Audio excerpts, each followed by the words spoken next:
Perkenalkan, saya Afrizal Rifki Rizaldi, mahasiswa dari Universitas Nusa Cendana Kupang, Fakultas Keguruan dan Ilmu Pendidikan, Program Studi Bimbingan dan Konseling.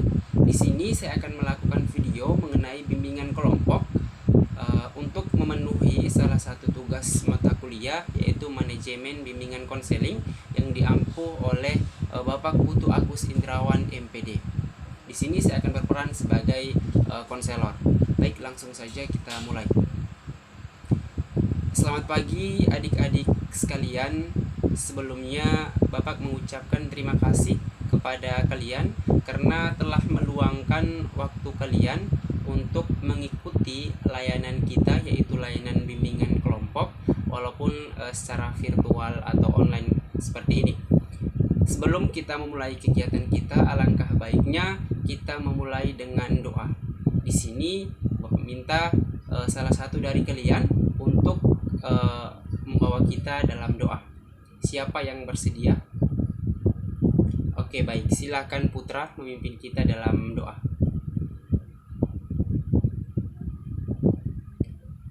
Baik, terima kasih Putra yang telah membawa kita dalam doa.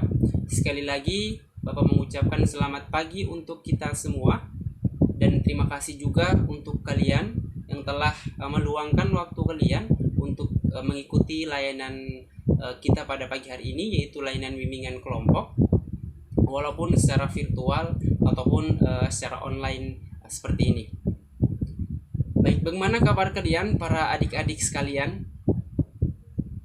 Syukurlah kalau kabar kalian baik-baik saja. Di sini Bapak hanya ingin memberitahukan kepada kalian bahwa tetap jaga kesehatan, tetap mematuhi protokol kesehatan seperti menjaga jarak, mencuci tangan, dan memakai masker. Jadi sekali lagi Bapak tekankan untuk kita semua untuk saling menjaga kesehatan agar setiap kita melakukan aktivitas itu selalu lancar dan kita diberikan kesehatan oleh Tuhan Yang Maha Esa. Seperti itu ya. Oke. Di sini Bapak akan menyampaikan tujuan layanan kita pada pagi hari ini ya. Jadi tujuan layanan kita pada pagi hari ini, khususnya pada bimbingan kelompok ini, tujuan lainnya ada 3. Yang pertama, peserta didik atau siswa mampu mengetahui apa itu prokrastinasi akademik. Tujuan lainnya yang kedua yaitu peserta didik atau siswa mampu mengidentifikasi faktor-faktor yang mempengaruhi prokrastinasi akademik. Dan yang ketiga, peserta didik atau siswa mampu mengetahui dampak dari prokrastinasi akademik. Baik adik-adik sekalian, itu mengenai tujuan layanan kita pada pagi hari ini mengenai bimbingan kelompok, layanan bimbingan kelompok. Oke, sekarang itu mengenai tujuan, dan sekarang Bapak akan menjelaskan kepada kalian mengenai aturan-aturan yang harus kalian ikuti pada layanan kita pada pagi hari ini. Harus kalian patuhi seperti itu ya. Jadi aturannya itu tidak terlalu banyak adik-adik sekalian. Kalian hanya duduk mendengarkan penjelasan dari Bapak. Setelah Bapak selesai menjelaskan, setelah itu kalian diberikan kesempatan untuk bertanya terkait dengan materi mana yang kalian belum mengerti. Dari pertanyaan itu kita akan diskusikan secara bersama-sama. Bisa dimengerti adik-adik sekalian? Oke, baik. Kalau bisa dimengerti dengan baik, bagaimana? Apakah kalian sudah siap untuk mengikuti kegiatan layanan kita pada pagi hari ini? Oke, jika sudah siap, mari kita mulai. Baik adik-adik sekalian, Bapak akan men-share screen materi mengenai prokrastinasi akademik ini. Jadi sambil kalian melihat, kalian juga sambil mendengarkan terkait dengan apa yang Bapak jelaskan ya. Oke, langsung saja kita masuk ke yang pertama. Jadi materi layanan yang Bapak bawakan yaitu mengenai prokrastinasi akademik. Jadi bagian pertama ini Bapak akan menjelaskan mengenai pengertian dari prokrastinasi akademik. Baik, sebelum Bapak menjelaskan pengertian dari prokrastinasi akademik ini, Bapak ingin bertanya kepada kalian, apakah kalian sudah mengetahui apa itu prokrastinasi akademik, atau kalian sudah mendengar terkait dengan prokrastinasi akademik ini? Oke, jika belum ada, Bapak akan langsung menjelaskan saja ya. Jadi, adik-adik sekalian, prokrastinasi akademik itu merupakan suatu kebiasaan atau tingkah laku siswa yang sering menunda-nunda tugas sekolah, bahkan tidak mengerjakan tugas tersebut. Kebanyakan dari kalian, para peserta didik itu, ketika diberikan tugas, kalian pulang rumah tidak langsung mengerjakan. Bahkan, kalian lebih cenderung acuh tak acuh dan mengabaikan tugas yang diberikan oleh Bapak Ibu guru, sehingga kalian melakukan prokrastinasi akademik ataupun menunda tugas tersebut, bahkan tidak mengerjakan tugas tersebut. Nah, kebanyakan juga datang ke sekolah baru kalian mengerjakan tugasnya di sekolah dengan melihat punya teman seperti itu. Sekali lagi Bapak tekankan bahwasannya prokrastinasi akademik ini merupakan suatu kebiasaan buruk yang seharusnya kalian para peserta didik itu tidak melakukan hal seperti itu. Nah, ketika kalian melakukan prokrastinasi akademik ini, adik-adik, kalian sudah tidak mempunyai tanggung jawab atau tidak mempunyai kewajiban sebagai peserta didik ataupun sebagai siswa. Nah, seharusnya kalian tahu bahwasannya tanggung jawab kalian sebagai peserta didik ataupun sebagai siswa itu adalah belajar dan mengerjakan tugas. Nah, ketika kalian melakukan prokrastinasi akademik, berarti kalian tidak melaksanakan tanggung jawab kalian sebagai peserta didik dengan baik. Seperti itu. Karena apa? Karena kalian cenderung acuh tak acuh dan mengabaikan tugas yang diberikan. Seperti itu. Jadi itu mengenai pengertian dari prokrastinasi akademik, suatu kebiasaan atau tingkah laku siswa yang sering menunda tugas sekolah bahkan tidak mengerjakan tugas tersebut. Mengenai pengertian dari prokrastinasi akademik. Berikutnya kita akan masuk ke faktor-faktor yang mempengaruhi prokrastinasi akademik. Nah, menurut Kata Runda pada tahun 2019, faktor-faktor yang mempengaruhi prokrastinasi akademik itu adik-adik ada 4. Yang pertama itu adalah kecemasan, yang kedua itu tidak percaya diri, yang ketiga itu sakit, dan yang keempat itu adalah bermain. Nah, sekarang Bapak akan menjelaskan kepada kalian mengenai 4 faktor ini. Kita mulai pada faktor yang pertama, yaitu kecemasan. Oke, jadi arti dari kecemasan itu adik-adik yaitu khawatir ataupun takut. Nah, ketika kalian diberikan tugas oleh Bapak Ibu guru, terus kalian merasakan cemas ataupun kalian merasakan khawatir, bahkan kalian merasakan takut, itu karena kalian tidak tahu pola dari pengerjaan tugas itu seperti apa.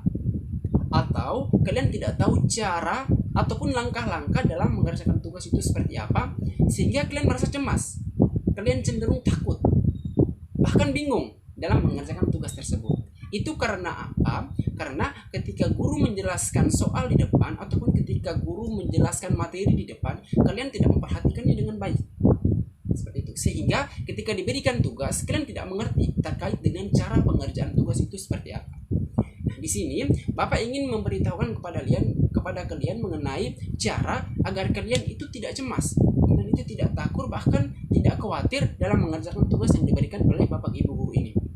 Jadi yang pertama, kalian harus fokus ataupun konsentrasi terkait dengan penjelasan dari Bapak Ibu guru.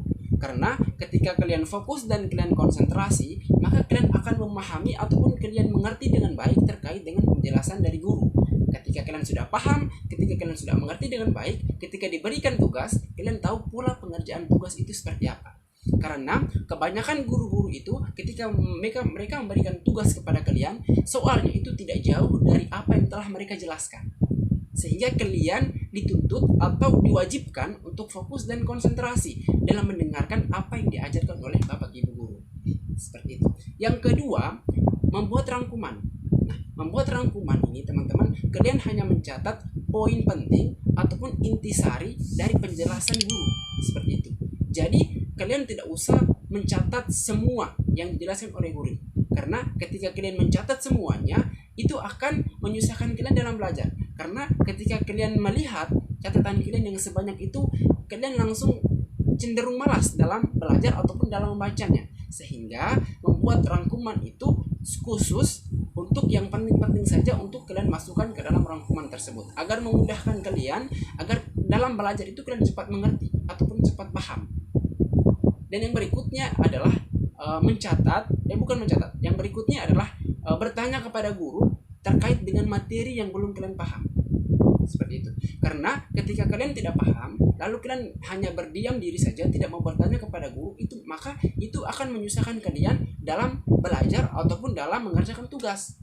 Jadi mulai dari sekarang, kalau kalian tidak paham terkait dengan apa yang diajarkan oleh bapak ibu guru, maka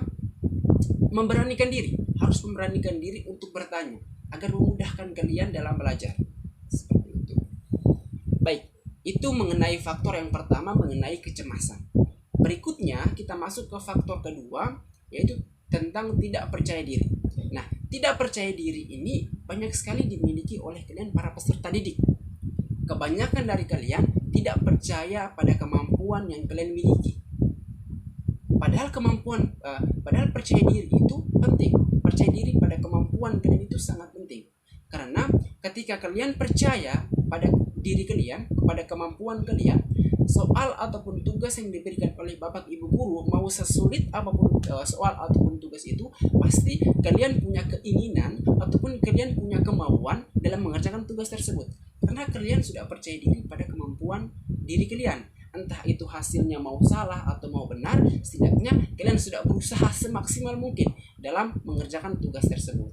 Jadi belajar itu, adik-adik sekalian, tidak seharusnya langsung benar ataupun langsung pintar, tidak. Melainkan belajar itu butuh proses, butuh langkah-langkah, begitu, untuk mencapai hasil yang maksimal atau untuk mencapai suatu hasil yang kalian inginkan, seperti itu. Jadi ketika hasilnya belum sesuai dengan apa yang kalian inginkan, maka teruslah berusaha, teruslah berjuang, percaya pada kemampuan diri kalian. Harus punya prinsip bahwasannya orang lain bisa, kenapa kalian tidak bisa? Seperti itu. Berikutnya kita masuk ke faktor berikutnya, yaitu adalah sakit. Faktor ketiga, ketika kalian sakit, adik-adik sekalian, daya tahan tubuh kalian melemah. Seperti itu. Ketika daya tahan tubuh kalian melemah, kalian tidak bisa melakukan segala aktivitas, termasuk dalam mengerjakan tugas. Maka dari itu, ketika kalian diberikan tugas oleh bapak ibu guru, pulang rumah usahakan langsung mengerjakan tugas tersebut. Jangan menunda tugas tersebut. Karena ketika hari ini tugas yang diberikan oleh bapak ibu guru kalian tidak mengerjakannya, besok kalian ke sekolah itu pasti ada tugas lain lagi, pasti ada tugas baru lagi. Dan kalau sudah banyak tugas yang kalian tidak mengerjakannya, kalian menundakan tugas tersebut, maka makin banyak tugas yang menumpuk. Dan kalau tugas sudah menumpuk, kalian kebingungan ataupun tidak punya semangat, tidak punya gairah dalam mengerjakan tugas tersebut karena sudah menumpuk. Jadi kalau seandainya tugas sudah menumpuk, adik-adik, kalian bisa memilih mana tugas yang kalian anggap bahwa kalian mampu mengerjakannya, dan mana tugas yang kalian anggap bahwa tugas ini sulit, kalian tidak mampu mengerjakannya. Jadi pisahkan, jadi fokus dulu kepada tugas yang mudah. Tugas yang sulit jangan dulu fokuskan, sehingga pekerjaan ataupun tugas kalian itu tidak menumpuk. Seperti itu. Itu mengenai sakit. Jadi usahakan jaga kesehatan, jaga diri kalian baik-baik, jaga pola makan, jaga pola tidur, seperti itu. Jadi yang sering begadang itu usahakan agar kurangi, ataupun bahkan jangan begadang. Karena kalau kalian begadang, ketika kalian datang ke sekolah itu, kalian tidak fokus, tidak konsentrasi mengikuti kegiatan pembelajaran, melainkan kalian lebih cenderung mengantuk. Seperti itu. Kita masuk ke faktor yang keempat, yaitu bermain. Nah, bermain ini adik-adik sekalian tidak ada yang larang.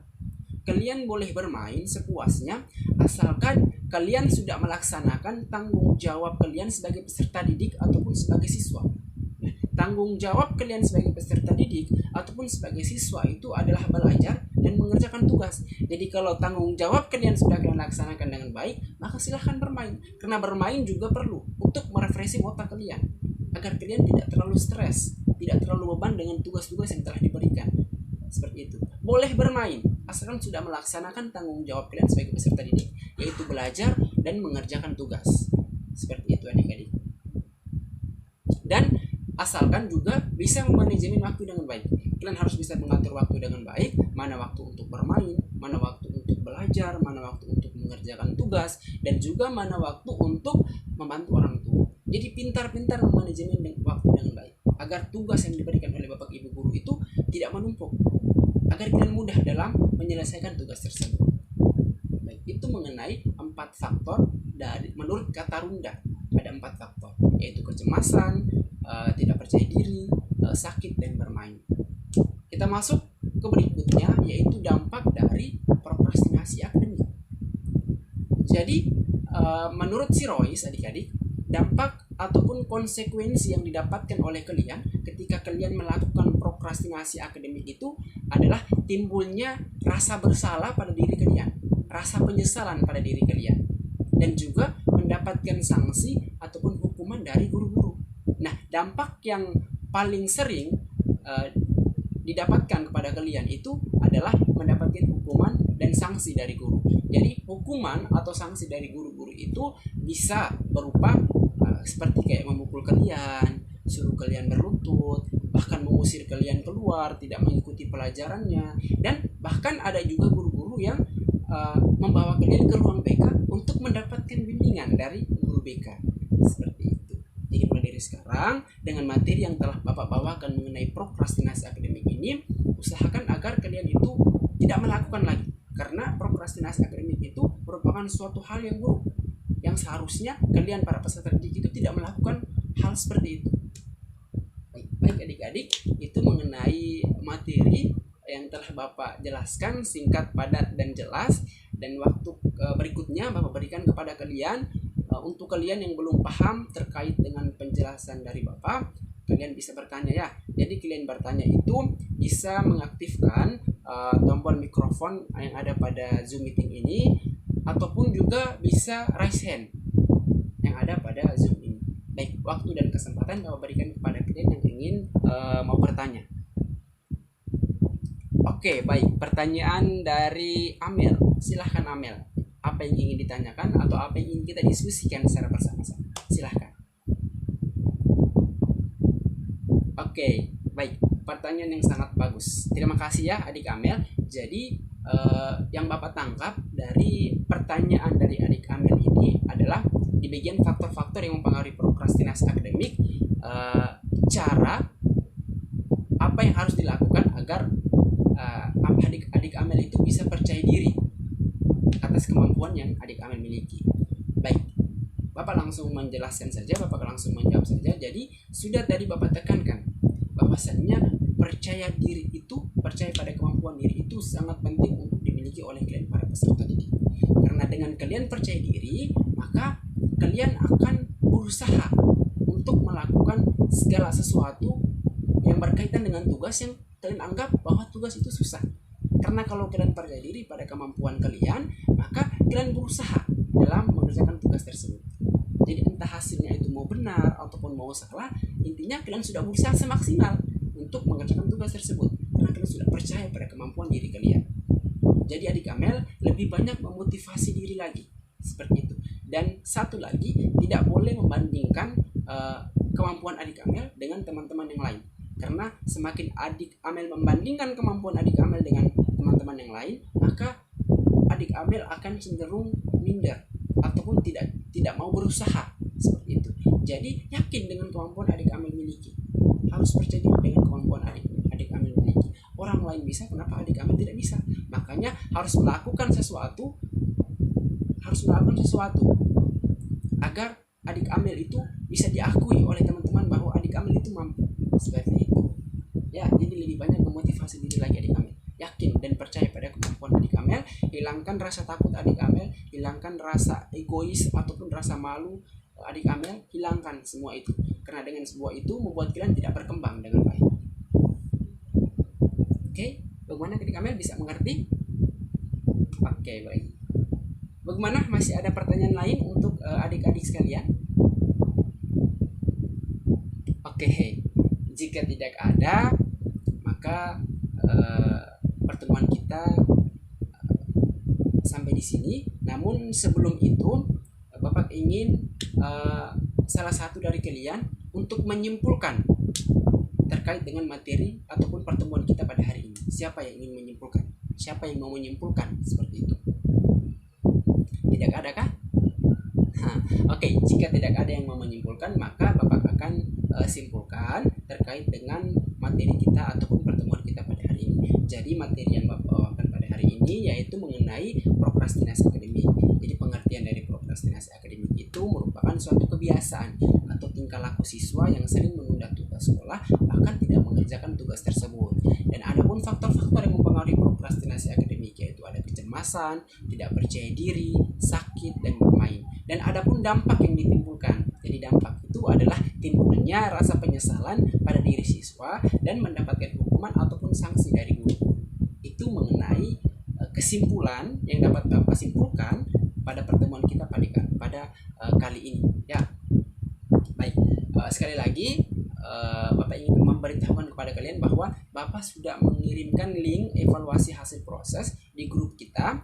Bapak harapkan setelah selesai dari pertemuan kita kali ini, kalian langsung dapat mengisi link tersebut sebagai bahan evaluasi Bapak. Seperti itu. Baik adik-adik, jika tidak ada yang ingin ditanyakan lagi, Bapak akhiri pertemuan kita kali ini ya. Karena tadi di awal kita sudah mulai dengan doa, maka kita akhiri juga dengan doa seperti itu. Mohon salah satu dari kalian untuk membawa kita dalam doa. Siapa? Oke, silakan Amel. Baik, terima kasih Amel sudah membawa kita, sudah menutup kita kegiatan kita pada pagi hari ini dengan doa. Bapak harapkan kalian bisa menyiapkan diri kalian dengan sebaik mungkin untuk pertemuan kita di kali berikutnya ya. Oke. Baik. Itu saja yang dapat Bapak sampaikan. Selamat pagi dan salam sehat.